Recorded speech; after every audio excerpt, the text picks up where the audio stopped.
Well, it's week 3 into the NFL season, and it looks way different than it did last year. And I mean that for a variety of reasons, right? But also because some teams pulled off some surprising wins in the first 2 weeks. Here with me today to break down 3 AFC North matchups for this week, WJZ's Mark Viviano. And how about that win Sunday, Mark, for the Ravens? Yeah, that was something. For them to beat the Chiefs, a team that Lamar Jackson had referred to as their kryptonite, to be trailing by 11 points going into the fourth quarter and shut out Kansas City in that fourth quarter while scoring 2 touchdowns.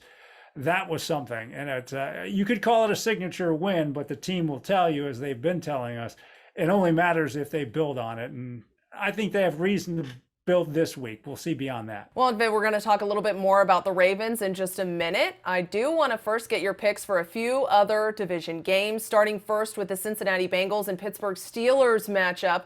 We learned earlier this week Steelers' Ben Roethlisberger is nursing a pec injury of some kind. He's also not the only player on IR for this team. So who do you think gets the win in Steel City? How about 2 struggling offensive lines meeting head to head here? And that's part of why Ben Roethlisberger is hurt. He was hit 10 times, sacked twice.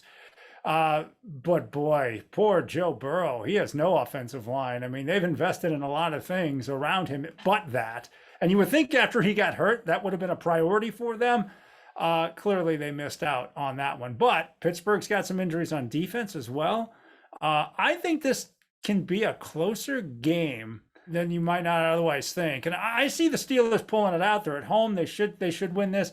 I see them winning by like 6 points. But without an offensive line on either side, there's a lot of unpredictability going in. And up next, the Chicago Bears meeting the Cleveland Browns. Both these teams are 1-1 right now. But aside from that, they bear, no pun intended, no similarities. Aside from some struggles on defense, the Browns do look really good for the start of the season. So who's going to add another win to their record this week? Well, I think the big highlight here is that Justin Fields, the rookie, gets his first NFL start. And that you would think would bode well for the Browns, and I think ultimately it does. But here's what I'm thinking about, Katie. Mitch Trubisky got his first NFL start on the road in the AFC North and beat the Baltimore Ravens in Baltimore. And in that game, he only threw 16 passes, completed 8 of them, only threw for like 100 yards, but their defense won the game. So if you want to use a little history as a possible harbinger of good things for the Bears, you got that. But history ain't playing on Sunday. And even without Jarvis Landry, who I know is out for the Browns, I think the Browns should win handily. And finally, a thrilling win. We talked about it earlier in the video for the Baltimore Ravens Sunday against the Kansas City Chiefs.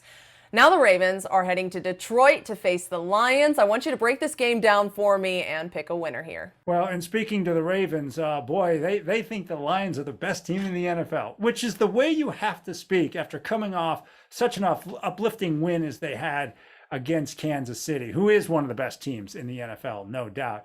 You know, the last time the Ravens were in Detroit, it was a Justin Tucker 61-yard field goal at the end of regulation that lifted them to this unbelievable win. I don't think they're going to need that. The Ravens do have a lot of injuries. They've managed to be 1-1 despite a lot of guys who aren't going to be coming back. And their offensive line isn't looking great at this point either, although Alejandro Villanueva moving to the left tackle for Ronnie Stanley looks like he did really well against Kansas City. The Ravens should finally, after 2 primetime games that were just nail biters, they should finally have a Sunday afternoon breather, and I see them beating the Lions by a couple of touchdowns any given Sunday. But this should be one that the Ravens handle well. They sure are good at putting on a show, that's for sure.